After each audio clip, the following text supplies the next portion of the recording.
Well, if we didn't already have enough stuff to worry about, now the American people are concerned about a possibility of World War III. But because of this recruitment shortage and a crisis that we have here in the United States, as far as our military personnel is concerned, now there's a possibility of an emergency draft. Yeah, we could get drafted here very soon. I want to explain what's going on and why more people are talking about this now, after the federal government has finally reopened. What in the world is going on? Well, I'm going to break that down in just a moment, but if you are a little bit concerned about all the possible issues around the world and the possibility of the United States jumping into another, well, let's just say war, well, go ahead, hit that like button, because again, this is where we're at. Look at this right here. It says Putin ally issues nuclear warning to U.S. Says Russia will respond. Okay. Now, why is Russia going to respond? What in the world is happening? Well, let me just explain it like this. The United States is going to possibly test nuclear weapons. It says right here, Kremlin spokesperson Dmitry Peskov warned on Thursday that Russia will respond in kind if the United States begins testing nuclear weapons. Now, we knew this was coming when Russia was testing nuclear capable missiles. Okay? Not nuclear weapons, nuclear capable missiles. This was about a month ago. Well, President Trump said, you know what? The United States is going to do the same thing. Well, then it became a whole issue. Well, where are we going to test nuclear weapons? Well, it was likely going to be a little bit north of Las Vegas, Nevada. And after we talked about that and released some of that information, many people are saying that no, we are not going to do any of that above ground in the United States. So we'll see. But as all this stuff's playing out, as the United States and Russia continue to go back and forth, well, Russia continues to pound Ukraine. It says Russia pounds Ukraine with drones and missiles, killing 8 and hitting energy sites. Russia hit Kyiv just the other day, and this was massive. Okay? Let me read this to you. It says Russia launched a heavy drone and missile attack on Ukraine early on Friday, killing 6 people in Kyiv and 2 more in the south in strikes on energy facilities. What many are worried about is that Russia is going to attack key energy facilities, and we are going to see Ukraine go without electricity during the coldest months of the year. That right there is going to kill many more. But look at this. Okay? Again, this is where it starts. It says World War III fears spark emergency conscription for all 18-year-olds in Germany. Okay. It says if the voluntary enlistment target is not met, people could be selected at random for compulsory service. I want to read some too.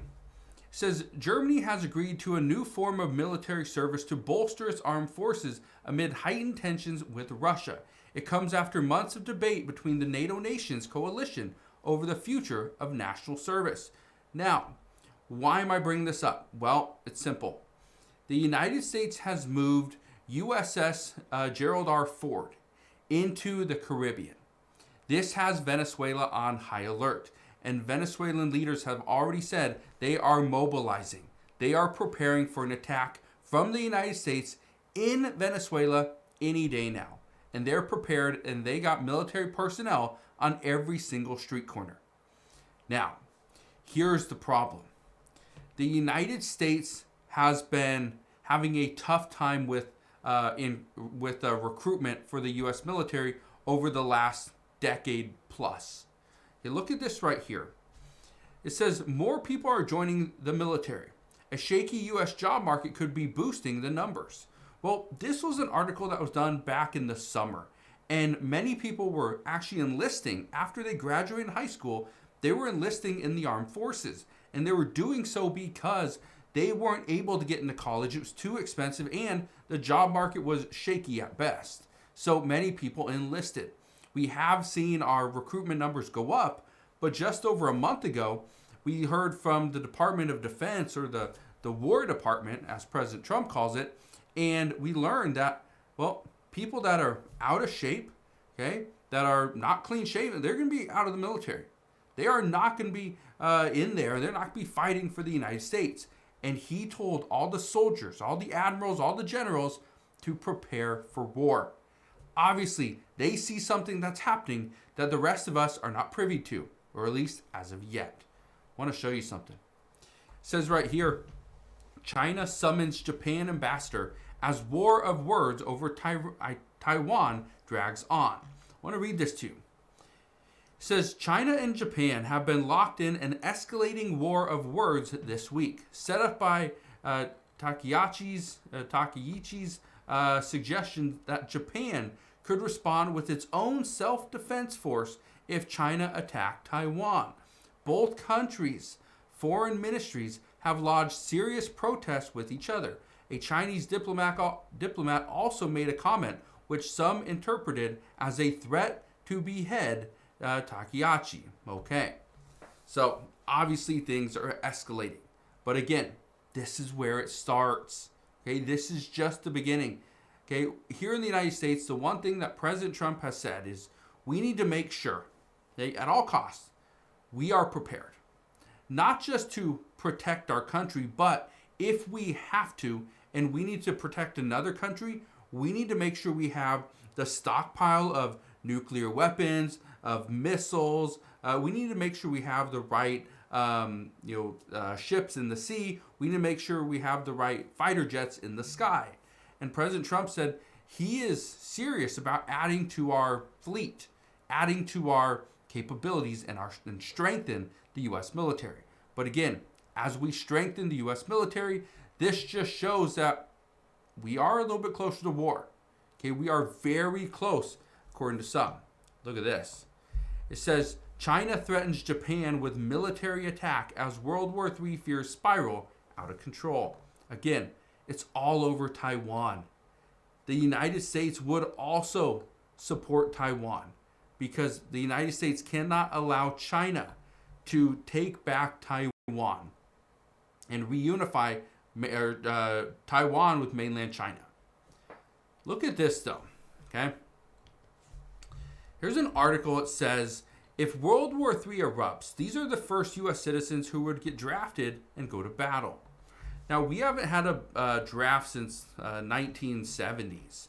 And so, again, many people don't know even what this would look like. But, back then, they drafted, all the, capable men, right? Military-age men. Even Elvis Presley was drafted, right? One of the most, one of the most famous people of that time, and he was drafted. That just showed, nobody's, out of it. Every single person would be pretty much at the leisure of the United States military. It says right here, nearly all male U.S. citizens and male immigrants, regardless of immigration status, are required under federal law to register for select service within 30 days of turning 18. One of the things we've heard before is that what if President Trump allowed people from other nations, immigrants, to come in, and as long as they served the U.S. military for a certain length of time, they would be allowed a U.S. citizenship or permanent residency. That right there, again, it's still on the table. But how many people would actually go for that? That we just don't know. But here's the thing, okay? I want to read this to you. This is from the Secretary of War, Pete Hegseth, when he addressed the generals and admirals in Quantico. Okay, he says, and this was back in the end of September, says, prepare for war, not because we want war, because we want peace.